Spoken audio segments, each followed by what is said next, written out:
All right, 5:30 having arrived, call the meeting to order. And recite the Pledge of Allegiance. I pledge allegiance to the flag of the United States of America and to the republic for which it stands, one nation, under God, indivisible, with liberty and justice for all.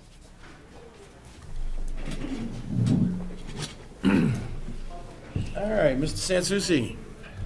Would you? Mr. Chairman? Yes, sir. Yes, the purpose of tonight is to discuss, at least at the beginning, all of the litigation. So we need to go into executive session for that. If you want to come out after that and discuss what we did at the Northern Pass, that is public. Okay. But I'd like to do litigation first and go into executive session, and then, if you wish, I can summarize what we did at Northern Pass, and that's all public information. Okay. So, under what for? Anyone? Down at the bottom. Was litigation. Right here, C, E. Consideration of negotiation of pending, yeah, okay, yeah. I'll make a motion, we go into non-public session, RSA 91A3, Roman numeral 2. E, consideration of negotiation or pending claims of litigation which have been threatened to in writing or filed against the town. Second. Yes. Yes. Yes. Yes. Yes. All right. We'll be back.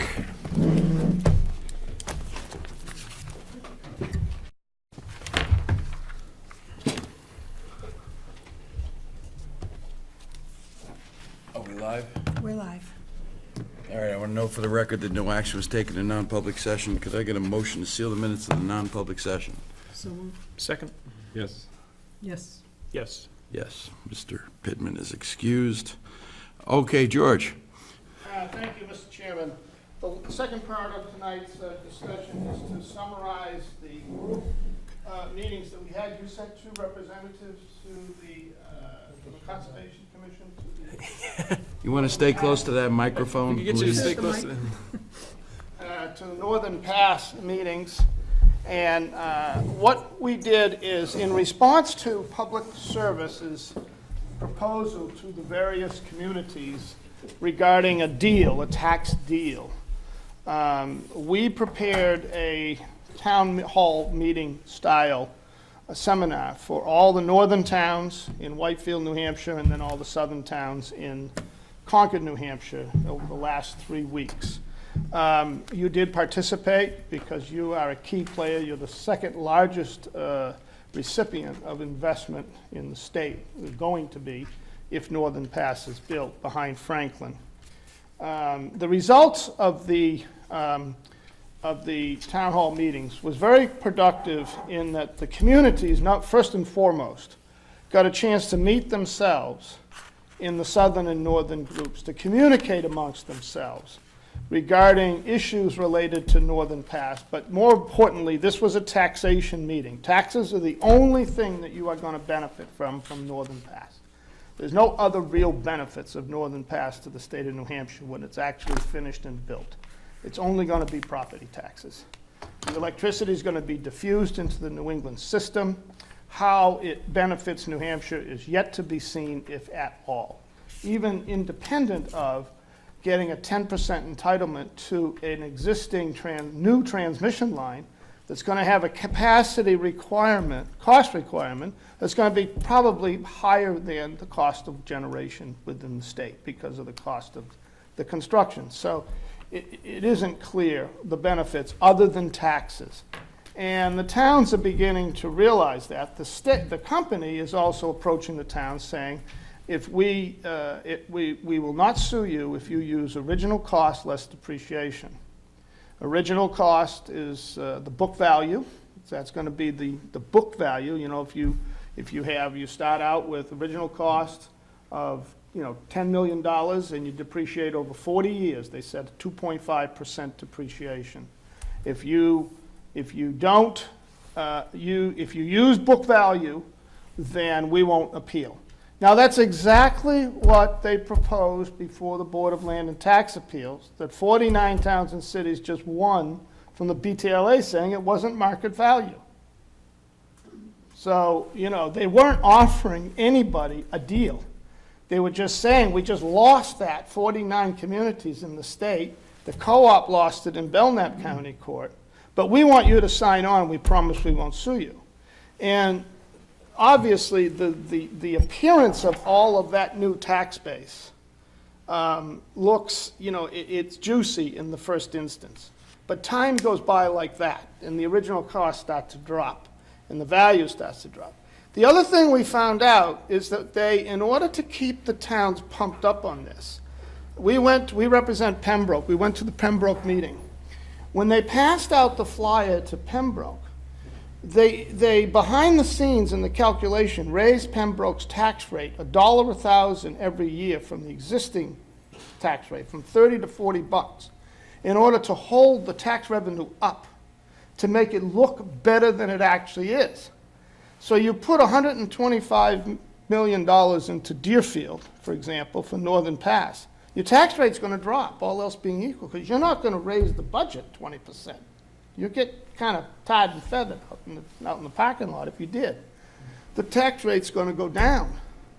They've kept it up and then kept it up for 10 years to show the same approximate level of revenue.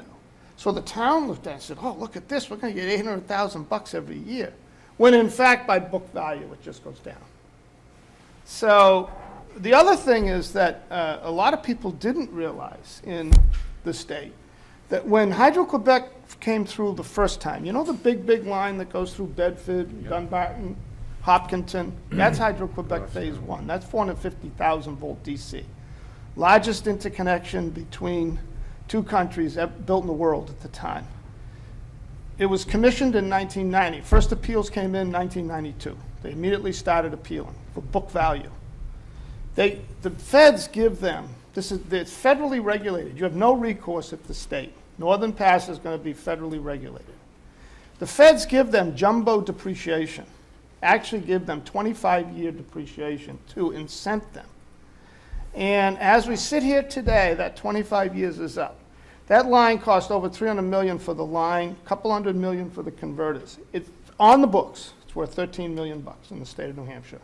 145 miles of 2,000 megawatts, twice the size of Northern Pass today, $13 million. And that is what public service wants you to buy into. So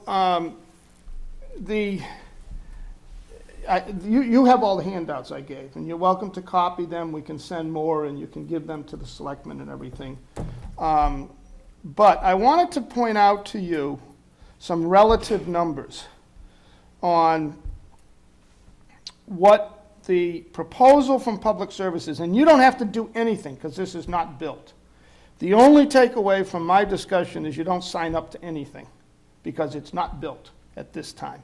But don't agree to something at this time either.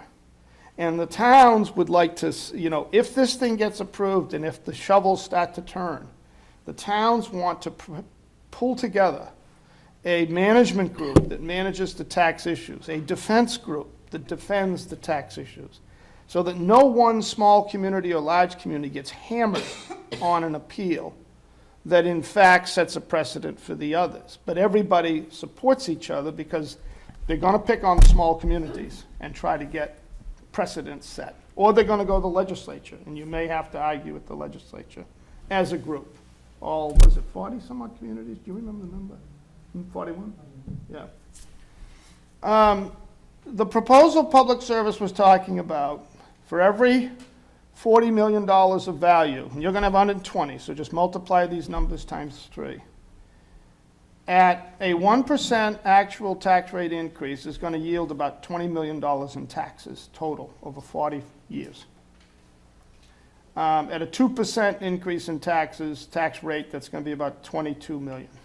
All right? That is the book, that is using the book value, what Public Service is proposing.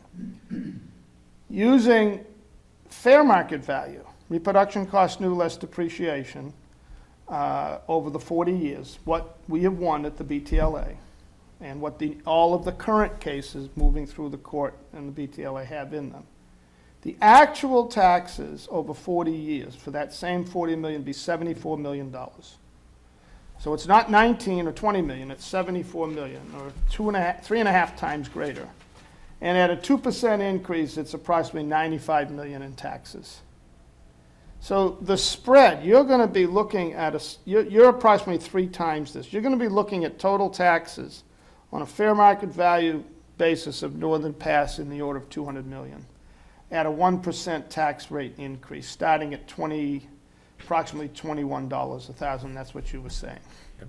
And that's the 3 pieces of the tax rate, not the 4th. Okay. You're going to be looking at approximately $200 million in taxes, fair market value versus $60 million in taxes under the public service proposal. That $140 million spread is real money. If your tax rate goes up any greater than that rate of 1% increase, then you'd be looking at taxes of approximately $285 million over the 40 years. So that's the takeaway that I wanted to give you tonight, that we're sending around to the different communities. And the only action item is no action. It's that, okay, thank you very much, but let's see what you end up getting approved. Let's see what's built, and we'll talk taxes at a later date, because there's a lot of other hurdles to deal with. Now, you're in the AC portion of the line.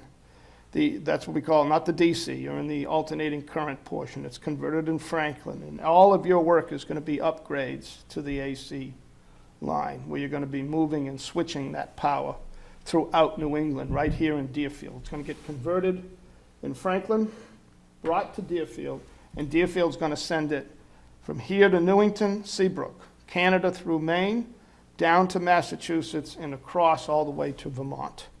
So you're going to be that hub in the middle of the spoke.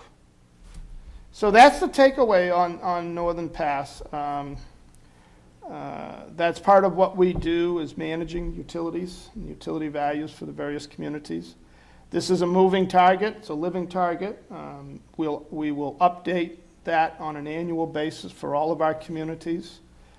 Send them an email, let them know what's going on, et cetera, et cetera. It is in direct competition to the lobbying that Public Service has done for you. My job, I represent a little less than half the towns on the line, and my job has been to manage their utilities and bring them this type of information. So, and this is public stuff. I mean, we did it in a public forum. If you have any questions, if the public has any question, that's all fine. I'm not passing judgment on whether or not it's a good or bad project. If it's built, you have a responsibility ultimately to value it. Understood. So, questions? Anyone? Not at this time. Good job, thank you. We gotta do this quickly, Jeannie, okay? Yep, just a quick question. Who's gonna bear the burden of arguing the proposed book value approach versus fair market value approach?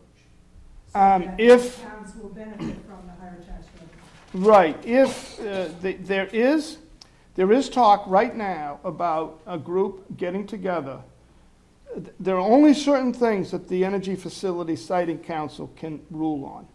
One of them over the years has not been taxes, because they consider that a separate set of laws and a local issue, not a town, a community issue. So this is gonna be something that's gonna transcend FSAC. You're not gonna get a ruling out of them. The courts, if it's built, and if there are appeals, the towns already recognize the benefit of fighting those appeals as a group. So if they choose to appeal Deerfield, and the group is ultimately 30 towns fund the fight for Deerfield, because it's going to affect all 30. And that is the same group we have now for public service and co-op. So I suspect it's going to be some group of the communities, because whatever happens in any one court is going to affect all the towns. Okay? The legislature does have, through the ASB, the right to legislate how this is going to be valued. And that may be a forum that the group may choose down the road, a year or two from now, if public service persists on insisting that it's not going to be fair market value. Mm-hmm. That may be an avenue that could be used in the future. Did that answer your question? Yes, thank you. Okay. Others questions? No? No, Mr. Sansucci, thank you very much. My pleasure, everyone. And Thank you for the time. we look forward to hearing from you in the near future. Yeah, thank you very much. Thank you. Mr. Manzi, I'm sorry for holding you up. We're probably gonna need to go into non-public on this. Oh, which one is this? gonna Well, be? Hiring? no. Setting compensation Gonna for an It's individual. gonna be about specific person, isn't it? I think we want to talk about the specific position first, not the person. Okay. Does that make sense? Yeah. We'll see. Yeah, I may change my mind. Have a seat, boss.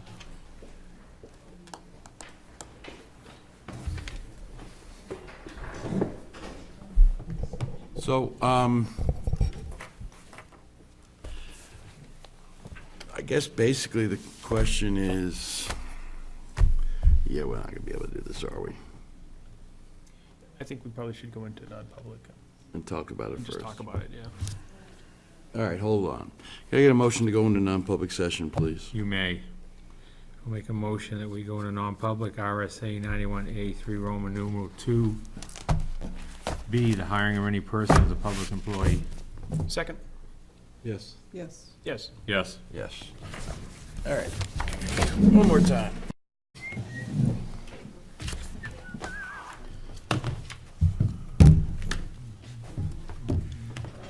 Good to go?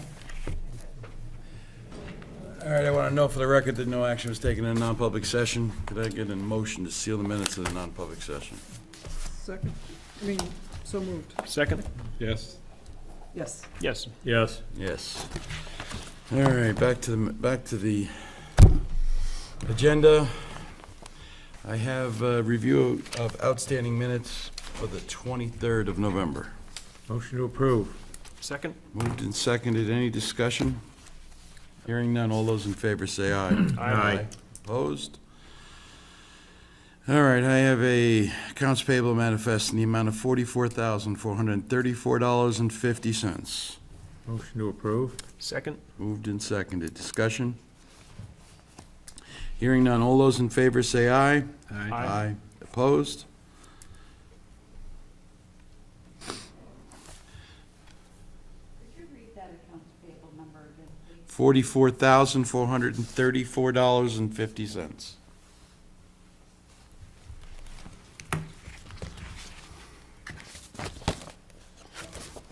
Yep. I have a notice of computer adjustment, a recommendation to abate the amount of $2,625.43 on the 2009 tax lien on map 42, lot 10, located at 237 Courier Road in Deerfield, New Hampshire. And this is, the reason for the abatement is to clear the 2009 tax lien. I would make a motion that we grant the abatement as recommended by our assessor. Second. Moved and seconded. Any discussion? Hearing none. All those in favor say aye. Aye. Aye. Opposed?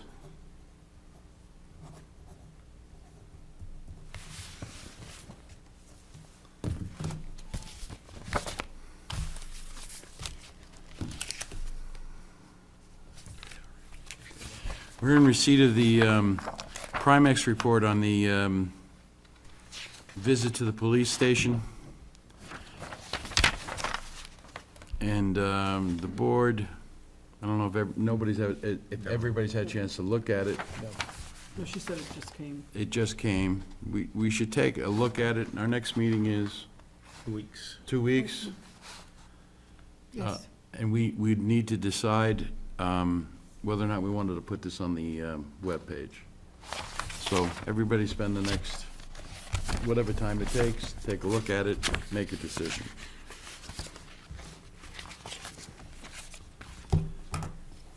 Town Administrator's Report. Okay. Edie Kimball of the Historical Society came looking for permission to use the reader boards outside of the town hall for posting notices for events that are happening at the town hall. This is with the understanding that any notices or paperwork that is put up will be removed for official publication for elections and whatnot, and they also understand that if we have something up there, they are not to touch it. Works for me. Everybody good with that? You bet. General agreement. Absolutely. Okay, it was asked that I look into finding the mortgage company for 141 South Road. Unfortunately, every time I think I get somewhere, it's been transferred to somebody else, and it's really confusing. And also, the police chief is not able to tow the vehicle because it came back to an owner, relative of the person that owns the property, so he can't do anything on that. Lovely. Questions to the town administrator? Not now. Thank you. Unfinished, new, or other business? Andy? Yeah, I had one quick thing, and it's probably not fair to the road agent to bring this up without him, but I'll just mention it. I was watching the town highway department remove a beaver dam and by my office, and they've been there three times now, and I was thinking, well, they're doing that because of the road, and then the more I thought about it, I thought, well, the road that it would affect is a state road, and I'm sure there's a concern about it from the property owners beside it, but I just wondered what our policy was and why we were putting the time and money into removing the beaver dam, because if it's a private property owner issue, I think it should really be up to the private property owner to handle the beaver dam, not the Was highway this the department. one under the James City Bridge? It's about, maybe 25 feet upstream from the James City Bridge. Because yesterday, I met the new owner of Rita Stevens's place, and he was complaining about the beaver dam and saying how it was raising the water on his property, and I think it surely is, but I'm not certain that that's something that we should be paying Okay. our well, crews to take care of.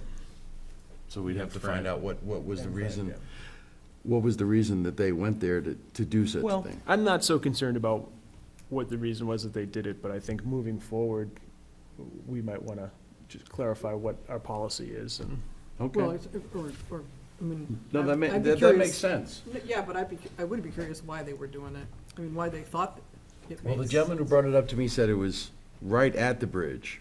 it's a little bit upstream from the bridge. Okay, so, because I was concerned, hey, we just put the darn thing in and And Mark may come back and say, hey, it's affecting a drainage pipe that I can't see, or something like that, and we had to okay. do it. But I think there was a contractor or two contractors involved in removing it too, so. really? um, Do you want Mark to come talk to us about it? Yeah, I don't know if he is due for another visit, but yeah, as I said, and my primary concern is what we do Mm-hmm. going forward. All right, anyone else have any? I have one thing, I don't know if everybody received a phone call Oh, yes. to, I'm trying to think of it, it was either Thursday or Wednesday or Thursday or Regarding the Friday. power outage. Someone with a power outage across from the community church, and she was going to call every single selectman and every person that she could possibly say. And it's a thought that also has occurred to me occasionally, whatever the power company's name is, they've been upgrading all their lines and everything, and it seems to me that the power outages are increasing, not decreasing. And this was this woman's complaint. Her partner was suffering from stage 4 cancer and was going through chemotherapy, and the power went out, and it's happened too many times. But my main concern on this is that I think we're having way too many power outages for the modernity of the equipment. Go ahead. Yeah, that's basically what she expressed to me as well, that she understood that there was nothing that the select board could do about turning the Right. power on immediately, but that we were not a third world or developing country, and it seems like we lose power regularly. And on regularly beautiful days. Exactly, and nothing that you can really, so I guess that one was a substation in Raymond. And it affected both Eversource and co-op customers. Is that the outage that was Wednesday? I think so, yeah. Wednesday morning for about an hour and a half. Yeah, because I was out of town, of course, driving around, and, the power's out? Yeah, I didn't know that. Beautiful day. Did you tell her that? Yes, in because town, she it said, wasn't I can barely hear you. I said, I'm on a Bluetooth and I'm actually driving a truck around. I apologize, but At least she didn't have the turkey. she was in the very irate, and I understood why, but it's just, and she mentioned how, yeah, I understand that you guys can't get the power turned back on, but don't you think that you should be looking into the fact that Okay. they seem to be coming more often? Her suggestion to me was, when you talk, she said, I know you have an Eversource representative. She said, I assume you talked to someone similar from Cooperative.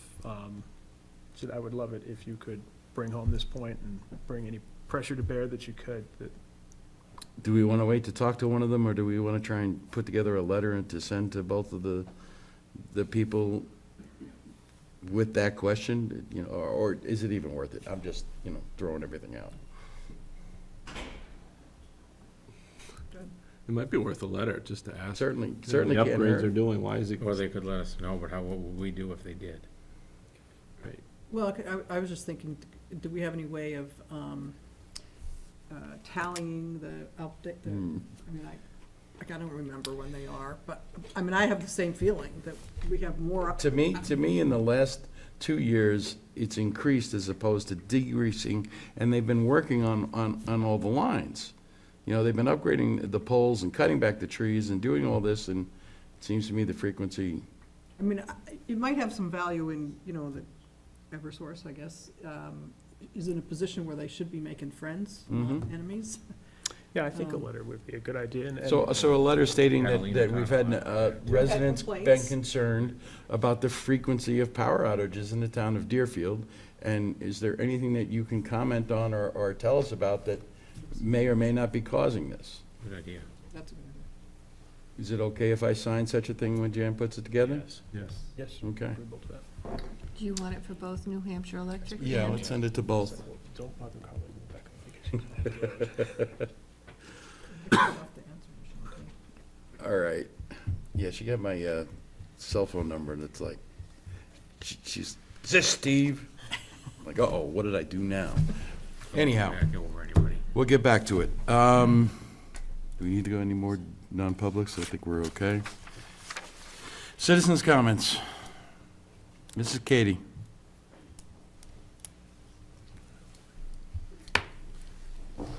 Did I hear Mr. Sansucci say that we are part of 40 towns that has hired him to keep track of and look into the utilities? Go ahead, Andy. I think, yeah, he was talking about with regard to Northern Pass, and we are not presently part of any formal arrangement with Mr. Sansucci with regard to other communities in this project. And I would also note that Tom Folks and Eric Berglund went to George's town hall meeting on their own accord. They were not sent there by the Board of Selectmen. Thank you. Further citizens' comments. Motion to adjourn. Second. All those in favor say aye. Aye. Thank you. Thank you all for coming.